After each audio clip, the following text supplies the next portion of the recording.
Hello दोस्तों, स्वागत है आप सभी का हमारे यूट्यूब चैनल में। तो आज हम बात करेंगे UP DElEd first semester 2025 model paper के बारे में। तो आज हम यहाँ पे इम्पोर्टेंट क्वेश्चन की बात करने वाले हैं, जो कि कॉमन क्वेश्चन होते हैं और ये हर साल एग्जाम में पूछे जाते हैं। ठीक है, ये ऐसे क्वेश्चन है जो कॉमन है, मतलब इनका आना तो तय है क्योंकि ये बैक टू बैक ईयर में पूछे गए हैं। तो यहाँ पे इम्पोर्टेंट क्वेश्चन की बात होने वाली है और साथ ही साथ यहाँ पे हम आपको ये बताने वाले हैं कि जो डीएलएड फर्स्ट सेमेस्टर कंप्यूटर का एग्जाम है वो आपको है 29 तारीख को। सभी लोग जानते हैं हमारा जो डीएलएड फर्स्ट सेमेस्टर का एग्जाम है वो है 27, 28, 29। तो यहाँ पे 29 तारीख को हमारा लास्ट दिन हमारा कंप्यूटर है। तो ये जो हमारा कंप्यूटर होता है वो हमारा होता है 25 मार्क्स का, और इसको जो है मिनिमम लेके आने होते हैं हमें 12 नंबर। अगर हम इससे कम लेके आएंगे तो हमारा जो है बैक लग जाएगा, यानी कि हमें जो कंप्यूटर का पेपर होगा या फिर किसी भी सब्जेक्ट में अगर हमारा बैक लग जाता है तो हमें वो एग्जाम दोबारा से देना पड़ता है। तो ये सभी लोग जानते हैं। और यहाँ पे मैंने एक वीडियो बनाया है, वहाँ पे आप जाके देख सकते हैं कि मतलब यूपी डीएलएड की एग्जाम की कॉपी हम कैसे लिखें। तो आप उसमें जाके चेक कर सकते हैं कि कॉपी कैसे लिखनी चाहिए और कैसे अपने जो है समय की बचत करनी चाहिए। क्योंकि देखिए यहाँ पे 1 ही घंटे का टाइम होता है। ठीक, टाइम हमें कितने मिलता है? टाइम में 1 घंटे का होता है और हमें क्वेश्चन कितने करने होते हैं? क्वेश्चन हमें 18 क्वेश्चन करने होते हैं। ठीक है, 1 घंटा बराबर 18 क्वेश्चन। तो यहाँ पे देखिए 5 जो क्वेश्चन हमारे होते हैं वो होते हैं वस्तुनिष्ठ प्रश्न के। वस्तुनिष्ठ प्रश्न का मतलब होता है बहुविकल्पी प्रश्न। ठीक है, तो ये हमारे 5 क्वेश्चन होते हैं और अति लघुत्तरी के भी 5 होते हैं, और सॉरी अति लघुत्तरी के 6 होते हैं और लघुत्तरी के जो होते हैं हमारे 7 क्वेश्चन। टोटल मिला के हमारा हो गया 18 क्वेश्चन। ठीक है, तो जो हमारा लघुत्तरी क्वेश्चन होता है वो 2-2 नंबर का होता है और 4 से 5 लाइन में लघुत्तरी को लिखना होता है और 2 से 3 लाइन हमें अति लघु में लिखना होता है। और फिर वस्तुनिष्ठ प्रश्न में हमें जो है सिर्फ और सिर्फ ये बताना होता है कि कौन सा आंसर हमारा सही है। तो यहाँ पे हम इम्पोर्टेंट क्वेश्चन की बात करने वाले हैं। ठीक है, तो अब हम पढ़ते हैं अपने। देखिए, अगर आपका सिलेबस नहीं कंप्लीट है ना तो आप क्या करेंगे? अगर आपका सिलेबस नहीं कंप्लीट है तो आप 2016 से लेकर के सिलेबस नहीं कंप्लीट है, देखिए मैं हर वीडियो में बताती हूँ, सिलेबस नहीं कंप्लीट है कोई बात नहीं, आप पीवाईक्यू पढ़िए। ठीक है, क्या करिए? आप पीवाईक्यू पढ़िए। ठीक, 1 मिनट। 2016 से आप जो है 2024 तक का प्रीवियस ईयर क्वेश्चन पेपर लगाइए। ठीक है, और ये आपका प्रीवियस ईयर अगर आप कर लेते हैं हर सब्जेक्ट में तो आपका जो है अब बहुत अच्छा मार्क्स स्कोर हो जाएगा। लगभग 90% तो आपके आराम से बन जाएंगे सिर्फ पीवाईक्यू से। ठीक है, और ये बहुत ज्यादा कोई बड़ा टास्क नहीं होता है 90%, वो भी डीएलएड में लेके आना, क्योंकि आप लोग फर्स्ट सेमेस्टर के हैं। तो आप ऑब्वियस सी बात है, देखिए फर्स्ट सेमेस्टर के बच्चे जो होते हैं फर्स्ट एग्जाम है। ठीक है, तो यहाँ पे वो उन लोगों को जो है डर लगना, जैसे जैसे देखिए एग्जाम का डेट आज 20, आज दिवाली हो गई तो आज देखिए इसके बाद टाइम कितना बचा है? 6 से 7 दिन और बचे हैं। टाइम हमारे पास तो है ही नहीं, 27 से हमारा एग्जाम स्टार्ट है। तो एक दिन में ये यहाँ पे क्या होता है कि ये देखिए एक दिन में क्या होता है, 3 एग्जाम होता है। देखिए पहले दिन 2 एग्जाम होगा, दूसरे दिन 3 होगा, फिर लास्ट दिन हमारा 3 होगा। तो हमारे फर्स्ट सेमेस्टर में टोटल 8 सब्जेक्ट है। ठीक है, तो इस हिसाब से हमारा जो है ये पेपर जो एग्जाम होता है हमारा वो 3 दिन में कंडक्ट करवा लिया जाता है। तो ये देखिए बहुत नेगेटिव चीज है बच्चों के लिए कि एक दिन में 2-3 पेपर करना बहुत ही मुश्किल गेम होता है, क्योंकि रिवीजन का टाइम नहीं मिल पाता है और समझ में नहीं आता कि कौन सा क्वेश्चन छोड़े और कौन सा जो है क्वेश्चन मतलब कौन सा सब्जेक्ट छोड़े कौन सा सब्जेक्ट पढ़े, ये एकदम समझ में नहीं आता है। तो यहाँ पे इम्पोर्टेंट क्वेश्चन की बात करने वाले हैं, और आप लोग के पास अगर कोई सीरीज हो जैसे कि राजन सीरीज तो उसी पे आप विशेष करके आप लोग ध्यान दीजिए, सिलेबस पे आप लोग ध्यान मत दीजिए।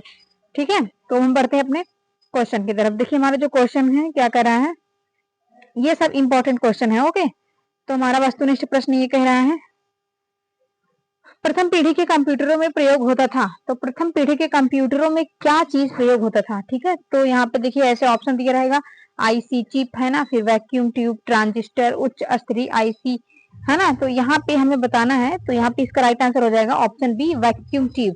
ठीक, क्वेश्चन नंबर, ये ऐसे क्वेश्चन है जो हमेशा बैक टू बैक ईयर में पूछे गए हैं, तो इन क्वेश्चन को आप लोग हल्के में मत लीजिएगा। पहली बात यहाँ पे देखिए क्वेश्चन नंबर 2 है, अस्थाई स्मृति मेमोरी है। अस्थाई स्मृति मेमोरी का मतलब होता है जैसे कि कौन सी है वो, तो यहाँ पे देखिए रोम होती है। देखिए मेमोरी 2 प्रकार की होती है, एक होती है अस्थाई, एक होती है अस्थाई। तो इसमें जो अस्थाई मेमोरी है वो है रोम। रोम का जो फुल फॉर्म होता है रीड ओनली मेमोरी, इसका फुल फॉर्म भी पूछा गया है, रीड ओनली मेमोरी। और ये जो रैम है ये जो है अस्थाई है। ठीक है, इसका नाम होता है रैंडम एक्सेस मेमोरी। ठीक, और क्वेश्चन नंबर यहाँ पे देखिए 3 क्या पूछ रहा है, देखिए यहाँ पे पूछ लिया है कि इसका फुल फॉर्म रोम का अर्थ क्या है। चाहे अर्थ पूछे चाहे आपसे जो है इसका फुल फॉर्म पूछे। ठीक है, तो अब हम यहाँ पे बात करेंगे, देखिए read only memory, random only memory, ऐसे दिया रहेगा। तो रोम का आर से हो जाएगा रीड, ओ से ओनली, एम से मेमोरी। इसका राइट आंसर हो जाएगा आपका फर्स्ट। ठीक है, क्वेश्चन नंबर 3 का राइट आंसर फर्स्ट हो जाएगा। क्वेश्चन नंबर 4 हम बात करते हैं, एक सेकेंड। हाँ, तो क्वेश्चन नंबर 4 हमारा कह रहा है कि माइक्रो कंप्यूटर किसे कहते हैं। तो यहाँ पे देखिए माइक्रो कंप्यूटर किसे कहते हैं, तो सभी लोग जानते हैं कि माइक्रो कंप्यूटर को पर्सनल कंप्यूटर कहते हैं। और जैसे पर्सनल कंप्यूटर जैसे आपका हो गया लैपटॉप हो गया, डेस्कटॉप हो गया, ये सब क्या है आपके माइक्रो कंप्यूटर है। ठीक है, अब यहाँ पे देखिए क्वेश्चन नंबर आपका आया है, क्वेश्चन आपका 5 है। ये आपका क्वेश्चन क्या कह रहा है कि एफटीपी का पूरा नाम है। तो एफटीपी का पूरा नाम यहाँ पे ऑप्शन ए दिया है आपका हाइपर टेक्स्ट प्रोटोकॉल, और फिर ऑप्शन डी दिया है आपका फाइल ट्रांसफर प्रोटोकॉल, और ऑप्शन सी दिया है आपका फाइल टेक्स्ट प्रोटोकॉल, और डी है इनमें से कोई नहीं। तो इसका राइट आंसर हो जाएगा एफटीपी का पूरा नाम होता है फाइल ट्रांसफर प्रोटोकॉल। क्या होता है? File transfer protocol. ठीक है, प्रोटोकॉल, फाइल ट्रांसफर प्रोटोकॉल। यहाँ पे देखिए जो हमारा बहुविकल्पी प्रश्न था उसका 5 क्वेश्चन हमने कंप्लीट कर लिए हैं। अब आता है हमारा अति लघु उत्तरीय प्रश्न, जो कि 6 क्वेश्चन है और 6 नंबर के हैं। ठीक है, एक एक क्वेश्चन एक एक नंबर का होता है। क्वेश्चन नंबर 6 यहाँ पे देखिए क्या कर रहा है। तो यहाँ पे क्वेश्चन नंबर 6 कर रहा है पास्कलाइन का आविष्कार किसने किया था। तो पास्कलाइन जो है कंप्यूटर में यूज किया जाता है, और पास्कलाइन का जो आविष्कार है वो किसने किया था? सबसे पहले ब्लेज पास्कल ने किया था 1642 ईस्वी में। कब किया था? ब्लेज पास्कल ने किया था 1642 ईस्वी में। क्वेश्चन नंबर यहाँ पे देखिए आपका 7, क्वेश्चन नंबर 7 क्या कह रहा है आपका इंटरनेट एक्सप्लोरर ब्राउजर का निर्माण किस कंपनी ने किया था। तो ये पूछ रहा है इंटरनेट, तो यहाँ पे क्वेश्चन पूछा है आपका इंटरनेट एक्सप्लोरर ब्राउजर का निर्माण किस कंपनी ने किया था। तो इसका राइट आंसर हो जाएगा यह एक एप्लीकेशन सॉफ्टवेयर है जिसे माइक्रोसॉफ्ट के द्वारा, किसके द्वारा? माइक्रोसॉफ्ट के द्वारा 1995 में बनाया गया था। क्वेश्चन नंबर 8 है। यहाँ पे देखिए क्वेश्चन नंबर 8 क्या कह रहा है एक बाइट में कितने बिट होते हैं। तो सभी लोग जानते हैं एक बाइट में 8 बिट होते हैं। कितने होते हैं? 8 बिट। एक बाइट बराबर 8 बिट होता है। ठीक है, एक सेकेंड, यहाँ पे हो जाएगा एक बिट में 8 बाइट होते हैं, और जो बिट होती है कंप्यूटर की सबसे छोटी इकाई होती है। क्वेश्चन नंबर 9, क्वेश्चन नंबर 9 क्या कर रहा है आपका रैम का पूरा नाम लिखिए। तो रैम का पूरा नाम क्या होता है? Random access memory. इसको हम प्राथमिक मेमोरी भी कहते हैं, ये अस्थायी मेमोरी होती है। क्वेश्चन नंबर 10 है फ्लॉपी डिस्क का उपयोग किसमें होता है। तो वहां पे आपका आंसर हो जाएगा, कैसे लिखेंगे आप? तो आपको अति लघु उत्तरीय प्रश्न जो है वो लिखने हैं 2 से 3 लाइन में। तो फ्लॉपी डिस्क का उपयोग किसमें होता है? तो फ्लॉपी डिस्क का उपयोग डेटा और स्टोरेज, डेटा को संग्रहण करने में, और ट्रांसफर, और डेटा को ट्रांसफर करने के लिए उपयोग किया जाता है। ठीक है, क्वेश्चन नंबर आपका 11 क्या कर रहा है? क्वेश्चन नंबर 11 कर रहा है पीसीएमसीआईए का पूरा नाम क्या है। तो यहाँ पे पीसीएमसीआईए के पूरा नाम हो जाएगा पी से पर्सनल, सी से कंप्यूटर, एम से मेमोरी, और सी से कार्ड, आई से इंटरनेशनल, और ए से हो जाएगा एसोसिएशन। तो personal computer memory card international association, इसका जो है पूरा नाम हो जाएगा। फुल फॉर्म भी पूछता है। ठीक है, सीपीयू का फुल फॉर्म पूछ लेगा। क्वेश्चन देखिए आप यहाँ पे हमारे समाप्त होते हैं। अब हमारे आते हैं क्वेश्चन यहाँ पे 2-2 नंबर वाले। ये 7 क्वेश्चन होते हैं टोटल, और ये टोटल होते हैं 14 नंबर के। ठीक है, तो यहाँ पे देखिए ये इंपॉर्टेंट क्वेश्चन है अति लघु उत्तरीय प्रश्न। क्या है? इंपॉर्टेंट क्वेश्चन है ये है लघु उत्तरीय प्रश्न। ये आपको 3 से 4 लाइन में इसका आंसर लिखना होता है। देखिए क्या कह रहा है 1 घंटे का समय होता है, आप ज्यादा लिखने का प्रयास ना करिएगा।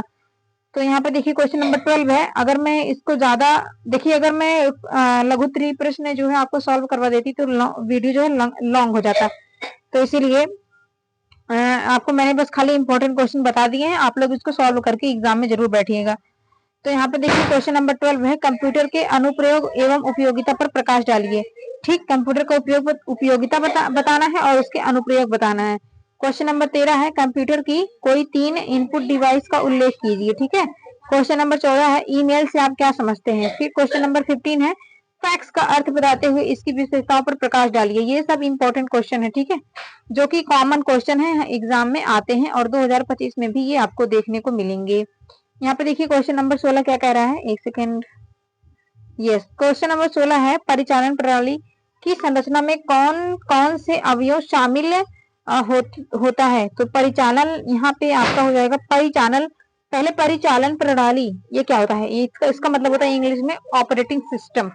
क्वेश्चन नंबर यहाँ पे 17 हो जाएगा आपका सिस्टम सॉफ्टवेयर क्या है, ये कितने प्रकार के होते हैं। तो आपको बताना है सिस्टम सॉफ्टवेयर क्या होता है और ये कितने प्रकार के होते हैं।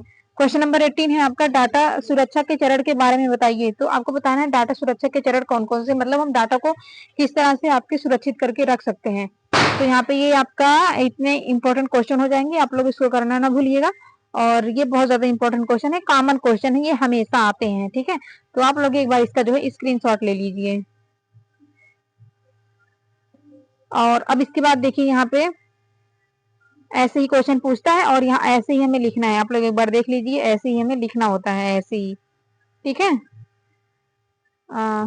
तो आप लोग का अगर सिलेबस नहीं कंप्लीट है तो आप लोग क्या करेंगे कि प्रीवियस ईयर क्वेश्चन पेपर, आप लोग अगर सिलेबस नहीं कंप्लीट है तो कुछ नहीं करेंगे, खाली प्रीवियस ईयर क्वेश्चन पेपर आप लोग करेंगे, ठीक है। Previous year question paper PYQ आप लोग लगाएंगे, 2016 से 2024 तक के क्वेश्चन आप लोग लगाएंगे। कहाँ तक? 2016 से 2024 तक के क्वेश्चन आप लोग लगाएंगे। और आप लोग का अगर नहीं कंप्लीट है तो कोई बात नहीं, आप लोग को कंप्लीट भी नहीं करेंगे। आप लोग को बस और बस केवल राजन सीरीज, देखिए अगर आपके पास कोई सीरीज हो तो वो भी आप जो है अच्छे से उसको रिवीजन करिए, अच्छे से पढ़ाई करिए, और अब सिलेबस कंप्लीट नहीं हो पाएगा हमारा। और देखिए जितना ज्यादा रिवीजन करेंगे उतना ही हमारे लिए बेटर होगा, क्योंकि हमारे पास अब टाइम ही नहीं है दोस्त। हमारे पास सिर्फ देखिए 27 से एग्जाम है, 5 से 6 दिन और बचा है। तो राजन सीरीज और एक पीवाईक्यू, ठीक है। और पीवाईक्यू के बाहर क्वेश्चन जाता नहीं है। तो वीडियो को देखने के लिए धन्यवाद और अपना रिवीजन करते रहिए। Thanks, bye bye.